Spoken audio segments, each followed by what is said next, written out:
انسان کی زندگی کے اندر مشقتیں، مشکلیں، آلام، مصائب، حالات کی تلخیاں، سخت مراحل، یہ اس کی زندگی کا حصہ ہے، اور ہم نے اس کو ڈیزائن اس طرح کیا ہے کہ یہ ان ساری مشکلات سے نبردآزما ہوگا اور حالات کی تلخیوں کا مقابلہ کرے گا، اور خیر و شر کے ساتھ ساری زندگی اس کا تعلق رہے گا۔ تو یہ اگر سخت جان ہوا تو زندگی میں کامیاب اور بامراد ہوا، اور اگر یہ کمزور ہوا تو پیچھے رہ جائے گا۔ لَقَدْ خَلَقْنَا الْإِنسَانَ فِي كَبَدٍ، ہم نے انسان کو مشقتوں میں رہتا پیدا کیا ہے۔ انسان کو مشقتوں میں رہتا پیدا کیا گیا،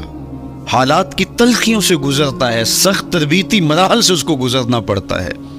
تو اس چیز کو بیان کرنے سے قبل 3 قسمیں کی گئی۔ پہلی قسم میرے حضور کے پاکیزہ شہر کی، مکہ المکرمہ کی، اس لیے کہ مکہ المکرمہ میں دیکھ لیجئے کہ صحابہ اور حضور کے ماننے والوں نے کیسے تلخ زندگی کاٹی۔ شجر اسلام ثمر بار ہوا تو ہمیں تو یہ کھلے ہوئے پھول دکھائی دیتے ہیں، لیکن ہم نہیں بھول سکتے کہ بلال حبشی کی پیٹھ پہ کیسے کوڑے برسے اور احد احد کیسے پکارتے رہے۔ تو ہم اس منظر کو دیکھیں، مکہ کے ان حالات کو دیکھیں، تو اس لیے قسم کی مکے کی، اور پھر حضرت ابراہیم علیہ السلام کی قسم کی، چونکہ حضرت ابراہیم نے جس قدر اذیتوں سے گزر کر کے، مصائب آلام کا سامنا کر کے، حالات کی تلخیوں کا مقابلہ کر کے اپنا راستہ بنایا اور اپنے رب کی رضا پائی، وہ تاریخ کا ایک انوکھا باب ہے۔ اس سے بڑھ کر کیا ہوگا کہ جلتی ہوئی آگ میں چھلانگ لگا دی رب کے حکم کی تعمیل میں، بیٹے کی گردن پہ چھری رکھ دی۔ یہ تماشا لبے بام نہیں تھا، منا کی وادی میں وہ انوکھا واقعہ رقم ہوا کہ آج بھی تاریخ انگشت بدندہ ہے کیا ایک باپ، اور وہ اس بیٹے کو ذبح کرنے کے لیے آمادہ ہو گیا جو اس کی آنکھوں کا نور ہے اور دل کا قرار ہے، رب سے مانگ مانگ کے لیا، لیکن تعمیل ارشاد میں اس بیٹے کی گردن پہ چھری رکھنے کے لیے باپ تیار ہو جاتا ہے اور اس کو ذبح کرنے کے لیے آمادہ ہو جاتا ہے، حتیٰ کہ بیٹے کو لٹا لیتا ہے اور ہاتھ میں چھری پکڑ کے بیٹے کی گردن پہ رکھ کے پوری ہمت کے ساتھ جب چھری چلاتا ہے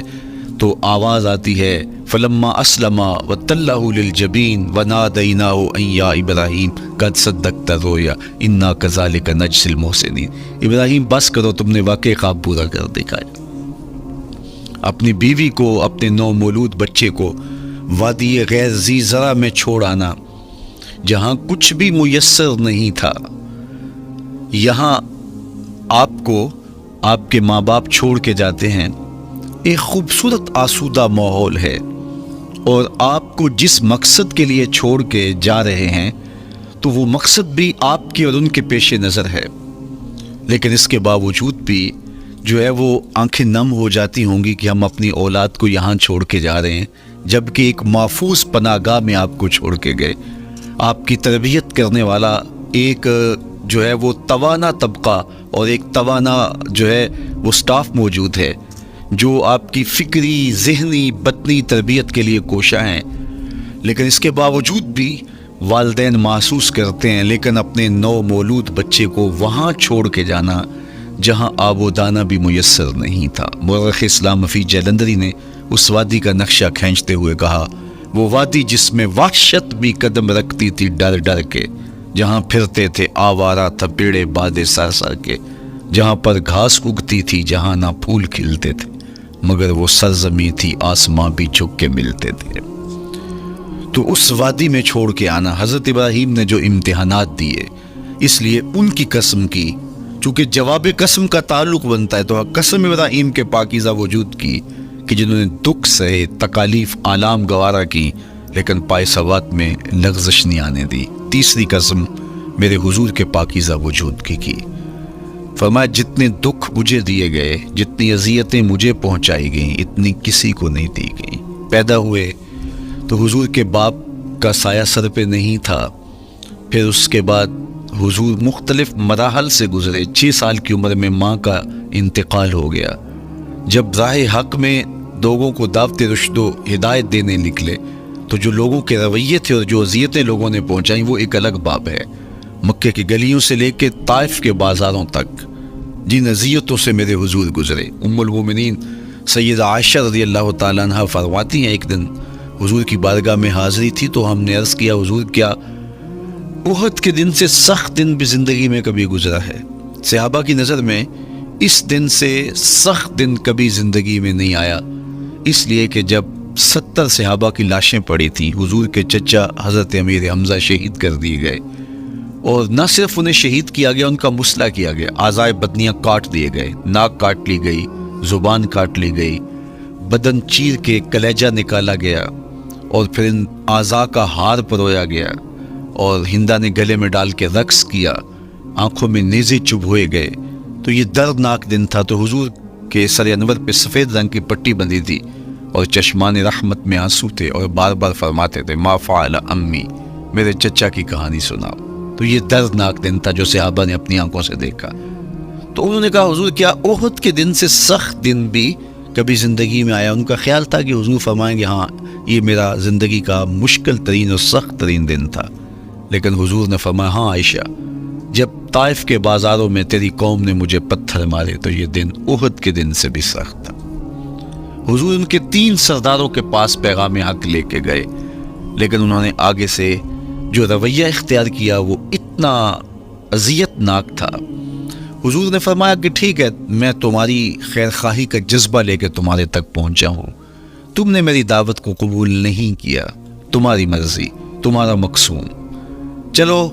اب یہ بات میرے اور تمہارے درمیان رہنی چاہیے، اس بات کو راز رہنا چاہیے، اہل مکہ تک یہ بات نہ پہنچے۔ انہوں نے کہا ہم کیوں راز رکھیں، بلکہ اوباشوں کے ہاتھ میں پتھر دے دیے، اور حضور جب واپس ہونے لگے تو وہ حضور کے پاؤں پہ سنسنی کرتے، حضور اپنا ایک پاؤں اٹھاتے تو دوسرے پاؤں پہ مارتے، شدت درد اور احساس کرب سے حضور بیٹھ جاتے تو ان کے غنڈے دائیں بائیں سے بڑھتے اور کندھوں سے پکڑ کے حضور کو اٹھاتے اور مشق سنسنی کرتے، نالین خون سے بھر گئے، لخت لخت زخمی ہوا۔ اللہ اکبر، کیا دردناک لمحے تھے، کیا تکلیف بری گھڑیاں تھی۔ تو کہا کہ جب طائف کے بازاروں میں تیری قوم نے مجھے پتھر مارے تو یہ دن احد کے دن سے بھی سخت تھا۔ اچھا، جب حضور پر اس طرح آلام و مصائب ٹوٹ پڑے تو حضور کے ساتھ جو صحابہ تھے انہوں نے کہا حضور ان کے لیے بد دعا کر دیجئے، تو میرے حضور بولے میں رحمت بن کے آیا، میں رحمت بن کے آیا ہوں۔ اللہ اکبر، ان کا تقاضا پہم بڑا تو حضور کے ہاتھ اٹھ گئے، اور پھر حضور نے جو کہا سنیے، اللہم اہد قومی فإنہم لا یعقلون، اے اللہ میری قوم کو ہدایت دے دے، یہ مجھے جانتے نہیں، اگر جانتے تو ان کا میرے ساتھ یہ رویہ نہ ہوتا۔ تو پتھروں کے جواب میں دعائیں دینا پیغمبروں کا حوصلہ ہوتا ہے۔ اللہ اکبر، مورخ اسلام حفیظ جلندری نے کیا خوبصورت پیرائے میں نقشہ کھینچا کہ حضور ہاتھ اٹھا کے دعا مانگ رہے ہیں، الہی کرم کر کو سارے طائف کے مکینوں پر، الہی پھول برسا ان پتھروں والی زمینوں پر۔ تو حضور نے دکھ سہے، تکلیفیں سہی، اب 3 قسمیں کی، شہر مکہ کی قسم جہاں حضور کے صحابہ نے تکلیفیں سہی، اس شہر کی گلیوں میں انہیں گھسیٹا گیا اور ان کو کچی کھالوں میں لپیٹ کے دھونیاں دی گئیں، انہیں اذیت ناک مراحل سے گزارا گیا۔ حضرت ابراہیم مشکل سے مشکل زندگی کاٹی اور رب کی رضا جوئی کے لیے کوشاں رہے، اور میرے حضور نے سخت ترین اذیتوں، مقاومتوں، مخالفتوں اور تکلیفوں کا سامنا کیا۔ تو ان 3 چیزوں کا حوالہ دے کر، ان 3 چیزوں کی قسم کر کے اب انسان کو بتایا جا رہا ہے کہ تم مشکلات سے تمہیں گزرنا پڑے گا، حالات کی تلخیاں تمہیں سہنی پڑیں گی، کسی مرتبے تک پہنچنے کے لیے تمہیں پھر تکلیفوں کی راہ اختیار کرنی پڑے گی۔ تم کون ہوتے ہو؟ میرا محبوب ہو تو تکلیفیں وہ بھی اٹھائے، 2 جہاں کا مالک ہو اور طائف کے بازاروں میں اس کے پاؤں پہ بھی پتھر پڑیں، اور کونین کا سردار ہو اور ان کے اوپر اجری ڈال دی جائے، کائنات کا مالک ہو اور ان کو مکے کی گلیوں کے اندر ان کے گلے میں عقبہ بن نبی معید کپڑا ڈالے اور تاؤ دے، تو کیا ان مشکلات سے تم بچ سکتے ہو؟ جب تم کسی منزل تک پہنچنا چاہتے ہو تو پھر یہ حوالے ماضی کے دیکھ لو، 3 قسمیں کر کے اس حقیقت کو بیان کیا۔ ابراہیم علیہ السلام کی وجود کو دیکھ لو، حضرت مصطفیٰ کریم علیہ السلام کی ذات ستودہ صفات کو دیکھ لو، اور مکے کی گلیوں میں صحابہ کے ساتھ جو ظلم و جبر ہوئے اور انہوں نے جو مصیبتیں اور مشقتیں کاٹی وہ ساری دیکھ لو۔ تو 3 قسمیں کھا کر کے کہا کہ بے شک انسان مشقتوں میں رہتا پیدا کیا گیا ہے۔ اس لیے قافلہ انسانی کے وہ افراد جو کسی منزل کے متلاشی ہوتے ہیں، جو جستجو کی زندگی بسر کر رہے ہوتے ہیں، ان کو پھر مشکلات سے گزرنا پڑتا ہے اور حالات کی تلخیاں ان کو گوارا کرنا پڑتا ہے، کشاکش حیات سے ان کو ٹکرانا پڑتا ہے، اور ان کو آگے بڑھنے کے لیے ان کو تکلیفوں سے گزر کر کے، جان گسل مراحل سے گزر کر کے پھر منزل کی طرف عازم سفر ہونا پڑتا ہے۔ کیا میں نے اس خاکدان سے کنارہ، جہاں رزق کا نام ہے آب و دانہ، پلٹنا جھپٹنا جھپٹ کر پلٹنا لہو گرم رکھنے کا ہے ایک بہانہ، پرندوں کی دنیا کا درویش ہوں میں کہ شاہی بناتا نہیں آشیان۔ تو زندگی مشکل مراحل سے گزر جانے کا نام ہے۔ اقبال نے کہا تھا ہے شباب اپنے لہو کی آگ میں جلنے کا نام۔ یہ زندگی آسان نہیں ہے، یہ حالات کی تلخیوں کا مقابلہ کرنے کا نام ہے، یہ ضبط نفس کا نام ہے، یہ اپنے من کی تربیت کا نام ہے۔ حضرت امام رازی سائت کریمہ کے تحت لکھتے ہیں کہ جب بچہ شکم مادر میں ہوتا ہے تو وہ 3 پردوں میں ہوتا ہے، ایک جھلی کا پردہ، ایک رحم مادر کا پردہ اور ایک پیٹ کا پردہ۔ تو 3 پردوں میں وہ بیچارہ بڑی عجیب سی حالت میں ہوتا ہے۔ یہ اس کا پہلا مرحلہ ہے تخلیق کے بعد، اس کے بعد پیدائش کا دوسرا مرحلہ ہے، یہ زچہ بچہ دونوں کے لیے موت و حیات کے مرحلے ہوتے ہیں۔ اس کے بعد وہ پیدا ہوا، اس دنیا پہ آیا تو اس کی مشکل کیا ہے؟ زبان ہے، بولنا نہیں جانتا، دیکھتا ہے پہچان نہیں سکتا، سنتا ہے سمجھ نہیں سکتا، ہاتھ ہیں پکڑ نہیں سکتا، ٹانگیں ہیں چل نہیں سکتا۔ کتنی مشکل بن گئی، یہ سب کچھ چیزیں ہونے کے باوجود بھی وہ بے بس دکھائی دیتا ہے، اس کو دودھ مانگنے کے لیے بھی رونا پڑتا ہے۔ تو یہ ایک مرحلہ تھا۔ پھر آہستہ آہستہ اس نے بولنا سیکھا، ایک ایک حرف کر کے، لفظ جوڑ کے وہ جملے مکمل کرتا رہا۔ آج تو زبان کا طوطی بولتا ہے، آج تو بات کرے تو جو ہے وہ ماحول تھم جاتا ہے، لیکن انسان ذرا پلٹ کے آغوش مادر میں تیری ماں نے ایک ایک حرف تجھے سکھایا تھا، ایک ایک لفظ تجھے سکھایا تھا، لفظ کر کے، حرف کر کے جملے بنے، اور آج تیری گفتار کی شوخی کے تذکرے زمانے میں ہیں، تو پھر تجھے بولنا سکھایا۔ تو چل نہیں سکتا تھا، آج تیری جو ہے وہ جولانیاں دیکھنے والی ہیں، تیری رفتار کو کوئی چھو نہیں سکتا ہے، تیری آنکھوں کی بجلیاں آج عقابوں سے بڑھ کر ہیں، آج تیرے کانوں کے اندر نغموں کا جہاں آباد ہے، آج تیرے ہاتھوں کی گرفت کہ آگے شیر غراں بھی ہو تو وہ بھی بے بس ہو جاتا ہے، لیکن دیکھ تو کتنا مجبور تھا۔ اچھا چلو وہاں سے آگے آئے، پھر زندگی کو سیکھنا پڑتا ہے، آداب سیکھنے پڑتے ہیں، کس سے کیا بات کرنی ہے سیکھنا پڑتا ہے، آگے بڑھے، جوانی کی دہلیز پہ پہنچے۔ جوانی انسان کی زندگی کا باقپن ہوتا ہے، عروج ہوتا ہے، اللہ اکبر، لیکن جوانی کو تقدس معاب رکھ کے منزل تک پہنچانا یہ سب سے مشکل مرحلہ ہوتا ہے، چونکہ جذبات بے قابو ہیں، خواہشیں آوارہ ہیں، اور تا حد نظر نظارے ہی نظارے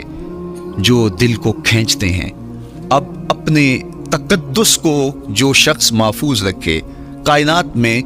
سب سے قیمتی جوہر حضرت انسان کا اس کی عصمت کا جوہر ہے، اور سب سے حسین چہرہ وہ ہے جو جنسی کالک سے اپنے آپ کو بچا لے۔ تو جوانی ہو، باقپن ہو،